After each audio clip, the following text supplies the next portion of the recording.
Hai hai, halo semuanya. Perkenalkan, nama saya Sylvia Dilandayani dengan NPM 23111100076. Nah, di video kali ini saya ingin mempresentasikan ujian akhir semester dengan mata kuliah Rekayasa Perangkat Lunak kelas 23A2. Nah, sistem yang saya buat itu berjudul Sistem Informasi Monitoring dan Distribusi Hasil Panen Petani Lokal. Nah, di video kali ini saya akan menjelaskan secara runtut, mulai dari ada 5, itu ada pertama ERD atau Entity Relationship Diagram, terus yang kedua ada Data Flow Diagram atau DFD, terus yang ketiga ada Business Process Model and Notation atau BPMN, terus yang keempat ada Use Case Diagram, terus yang kelima ada Activity Diagram. Nah, penjelasan saya akan saya sampaikan secara detail dan yang sepemahaman saya sesuai dengan analisis sistem yang saya buat. Nah, sistem ini dibuat untuk membantu petani dalam mencatat hasil panen, memantau stok panen, serta mengelola proses distribusi panen ke pengepul atau pembeli atau pihak yang terkait. Nah, permasalahan yang sering terjadi di lapangan itu adalah pencatatan hasil panen masih manual. Nah, contohnya kayak masih nulis di buku, kadang kalau stok barang masih bisalah nginget pakai pakai pikiran aja, pasti nanti bakal keinget kok berapa. Padahal kan kalau stok ataupun distribusi kan sering ya gitu, jadi pasti kan ada lupa atau teledor lah ibaratnya. Nah, data juga kan mudah hilang ya kalau di buku, apalagi bukunya entah letak di mana, tertaruh di mana. Nah, selain itu dan distribusinya jadi kan tidak terpantau dengan baik. Nah, oleh karena itu sistem ini dirancang untuk memberikan solusi melalui informasi terkom melalui sistem informasi untuk yang terkomputerisasi serta sangat terstruktur. Jadi kan kita nggak ada yang namanya lupa, datanya hilang entah kemana. Jadi pasti kalau udah dibikin sistem itu udah sangat membantu. Semoga. Nah, ini selanjutnya saya akan menjelaskan Entity Relationship Diagram atau ERD. ERD ini digunakan untuk menggambarkan struktur data pada sistem informasi monitoring dan distribusi hasil panen petani lokal.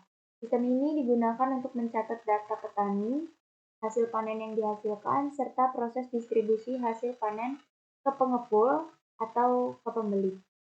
ERD ini membantu memastikan keterkaitan antar data dan hubungan antar entitas tersimpan secara terstruktur dan konsisten. Ada pula ini tuh ada 3 entitasnya, yaitu ada entitas pertama itu petani. Nah, entitas ini menyimpan apa sih? Entitas ini menyimpan data petani yang menggunakan sistem dengan 4 atribut.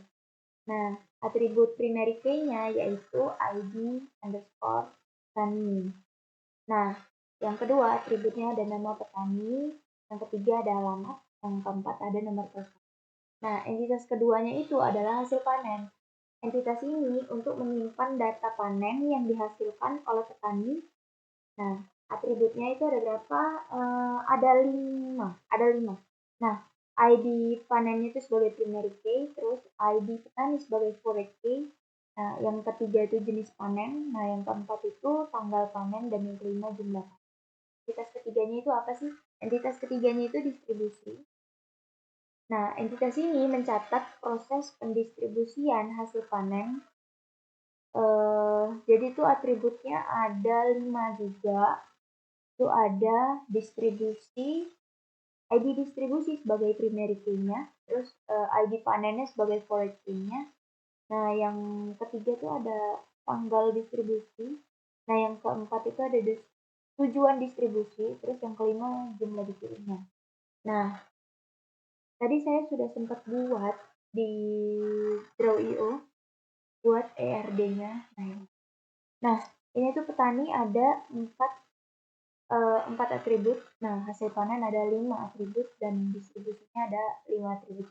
Nah, relasinya atau hubungan antara entitas itu gimana sih? Nah, petani itu bisa menghasilkan banyak panen. Ini hasil panen itu bisa banyak kan.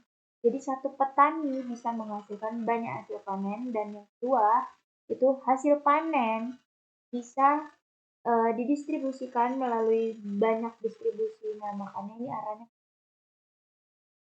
Terus, ini kenapa di bawah ada gambaran distribusi, karena dari distribusi maupun petani dia bakal nanti ke yang distribusi hasil panen, makanya dia naik ke atas. Nah, ini petani itu mencatat hasil panen, terus hasil panen ini bakal didistribusikan ke distribusi. Nah, selanjutnya adalah data DFT. Nah, yang selanjutnya itu DFT. Nah, DFD itu adalah gambar DFD itu, atau yang level 0 itu konteks diagram, itu gambaran aliran data dalam sistem mulai dari petani memasukkan data panen hingga proses distribusi dan pembuatan laporan. Nah, itu tuh ada entitas eksternalnya. Entitas eksternalnya dalam sistem ini ada 3, yaitu petani, admin sistem, terus yang itu ketiganya itu pengepul atau pembeli. Nah, alur datanya ini bakal jadinya seperti ini. Nah, nih saya jelasin sedikit. Nah, petani mengirimkan data petani dan data panen ke dalam sistem. Nah, nanti admin ini akan mengelola dan memproses data tersebut menjadi sistem, kemudian memberikan informasi distribusi kepada pembeli atau pengepul. Nah, serta nanti admin ini minta minta laporan ke sistem. Nah, ini dia. Ini salah ya tanahnya, tapi bisa. Nah, nanti dia minta sistem itu buat kasih laporan. Akhirnya sistem itu bakal balik kasih laporan dia ke admin. Nah, ini dia tanahnya.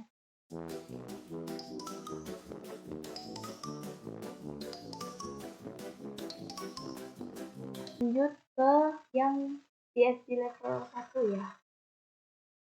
Nah, DFD level 1 ini entitas eksternalnya masih sama. Itu ada 3, ada petani, admin, sistem, terus sama pengepul ataupun pembeli.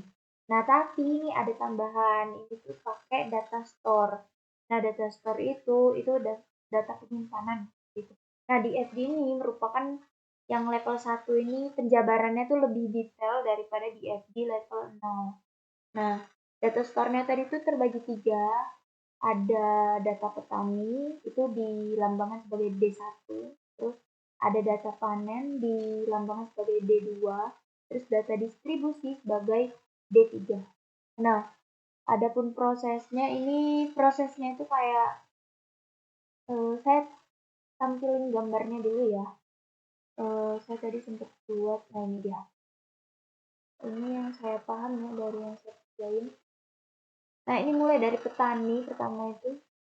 Nah, yang pertama itu, proses pertamanya adalah pengelolaan data petani, di mana data disimpan dan diperbarui oleh admin. Nah, jadi inputnya itu berarti data petani, terus masuk ke outputnya jadi kelola data petani.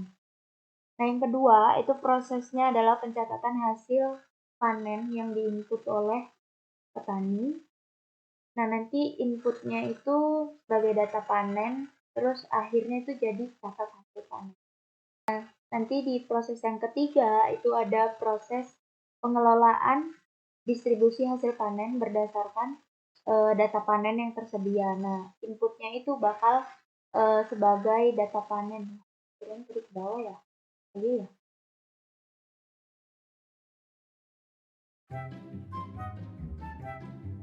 Nanti aku inputnya sebagai data panen, terus outputnya itu jadi, nah ini dia, kelola distribusi. Nanti yang ketiga ini bakal masuk jadi ke pembeli atau nah nanti dua ini di data panen dengan data distribusi bergabung bakal menghasilkan generate laporan atau pembuatan laporan panen dan distribusi. Nah itu nanti dilaporkan ke output.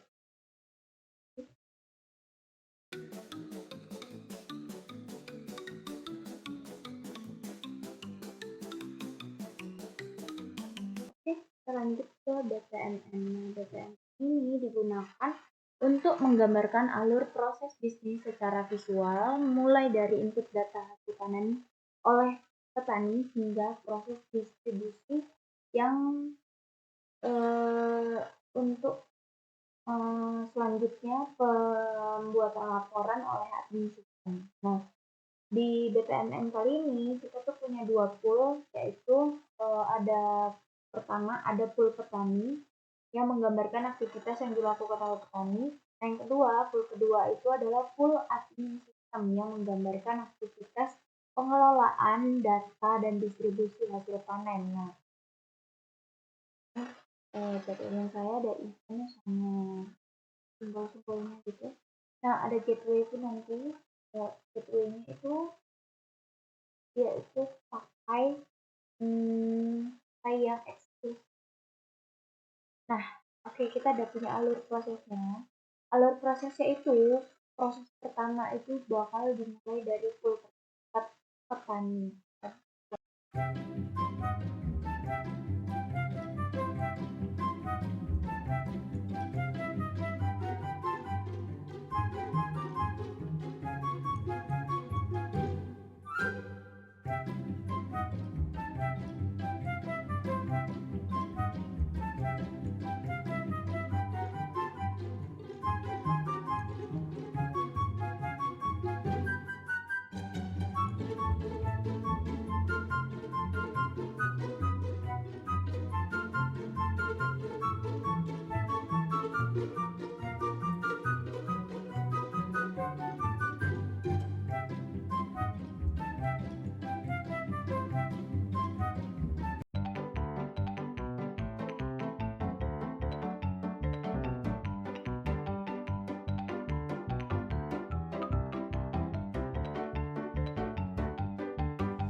Menjelaskan sedikit guys. Nah, jadi DPMN-nya ini adalah sistem informasi monitoring dan distribusi hasil panen petani lokal. Nah, pertama ada petani. Dari pool petani itu kita mulai eventnya atau kita mulai dari situ kita mulai buat nah mulai aktivitasnya itu sebagai input data hasil panen. Nah, kemudian setelah kita input dari pihak atau eh, pool yang admin sistem itu bakal terima data hasil panen. Nah, kemudian dari sistem itu bakal minta verifikasi data hasil panen. Nah, akhirnya muncul yang namanya gateway-nya itu yang eksklusif. Eksklusif ini bakal tanya apakah data hasil panen valid. Nah, kalau tidak, dia bakal tampilannya itu pesan error. Kemudian ada pilihan lagi di gateway lagi, login ulang iya atau tidak. Kalau tidak, dia langsung berhenti. Jadi kayak end event langsung keluar mungkin. Nah, tapi kalau iya, dia bakal kembali ke login. Tapi kalau misalnya apakah data hasil panen valid, kalau valid dia bakal kelola distribusi lanjut ke catatan data distribusi seperti tujuan dan jumlah distribusi, terus dia bakal menyimpan data distribusi hasil panen. Nah, setelah itu tahap terakhirnya itu adalah pembuatan laporan hasil panen dan distribusi atau yang disebut generate laporan. Nah, laporan ini digunakan oleh admin sebagai bahan monitoring dan evaluasi hasil panen, distribusi semuanya ini, distribusi hasil panennya ini para petani lokal. Nah, setelah laporan berhasil dibuat, proses ini tuh bakal selesai atau berakhir di end event. Nah, ini kita lanjut ke use case diagram. Nanti di akhiran aja saya gabung sama yang activity diagram penjelasannya. Saya bikin diagramnya dulu. Nah, tapi saya jelasin dikit. Use case itu apa? Use case itu untuk menjelaskan bagaimana gambaran interaksi antar aktor dengan sistem.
Nah, oke, kita bakal lanjutin yang tadi. Kan tadi use case sudah selesai. Nah, lanjut use case sudah selesai. Kita bakal lanjut ke yang activity diagram.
Nah, maaf guys tadi nggak ke-record. Nah, ini tuh udah saya selesain karena ini yang sebelah sini tadi tuh yang ujung ini nih, yang ujung ini nge-lag. Jadi nggak bisa saya lanjutin, saya ngerjain yang di baru ini. Saya baru bikin, terus saya bikin nama filenya. Nah, kita ulang dari use case, kita bakal jelasin dari use case. Itu use case, mana ya use case, nah ini. Kita baca dari use case, itu tuh use case itu adalah diagram yang digunakan untuk menggambarkan interaksi antar aktor dan sistem. Nah, pada sistem ini terbagi jadi dua aktor, yaitu petani dan admin sistem. Nah, sedangkan petani itu dapat melakukan login, terus bisa input data hasil panen, kemudian lanjut ke melihat status dan hasil panen. Nah, jadi nanti bisa langsung log out. Nah, kalau admin sistem dia lebih banyak karena itu bisa login, terus kemudian lanjut ke validasi data hasil panen, terus lanjut ke kelola distribusi hasil panen, dan kemudian generate laporan hasil panen dan distribusi. Nah, baru bisa keluar. Use case ini digunakan untuk menunjukkan fungsi utama yang disediakan oleh sistem sesuai dengan peran masing-masing aktornya.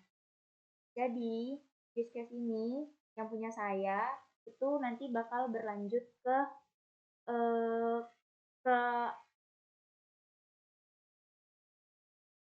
activity yang saya kerjain tadi. Nah, ini nanti bakal nyambung, tapi ini saya ngambil dari salah satu use case-nya.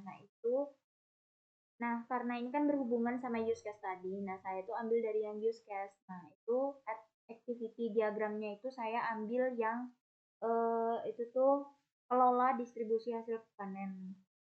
Nah, jadinya activity ini digunakan untuk menggambarkan alur aktivitas secara detail dari use case kelola distribusi hasil panen. Nah, prosesnya itu dimulai dari inti initial node itu jadi lambang buat mulai atau start eventnya.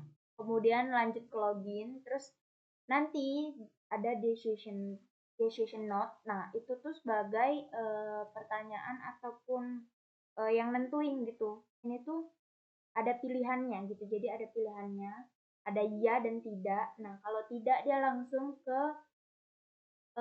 keluar, atau ibaratnya ini nama simbolnya ini final flow node. Nah, terus kalau kalau loginnya berhasil jadi ya, dia lanjut langsung input data hasil panen. Nah, kemudian lanjut ke kirim data panen. Nah, ketika kirim data panen, ini bakal masuk ke bagian sistem admin. Itu bakal nerima data panen, kemudian lanjut ke validasi data panen. Nah, di decision note lagi, itu pertanyaannya data panennya valid atau tidak. Nah, ada pilihan ya dan tidak lagi. Kalau tidak, dia langsung ke tolak panenannya datanya, kemudian langsung update status panennya. Nah, kalau iya, dia bakal kelola distribusi dulu, kemudian input jumlah distribusi. Nah, bakal ada decision lagi, yaitu pertanyaannya stoknya itu mencukupi atau tidak. Kalau tidak, dia langsung keluar atau final close node. Nah, kalau iya, dia bakal simpen data distribusinya, kemudian di generate laporan itu, laporan panen dan laporan distribusi. Nah, kalau yang tadi itu dari yang si petani doang, dia langsung melihat status panen dan nah akhirnya itu sama di admin sistem sama yang di petani, dia bakal akhirnya itu bakal log out, terus final note atau end end event-nya. Nah, demikian dari penjelasan saya. Mohon maaf bila ada salah kata dan ya saya buat ngumpulin tugas dan terima kasih.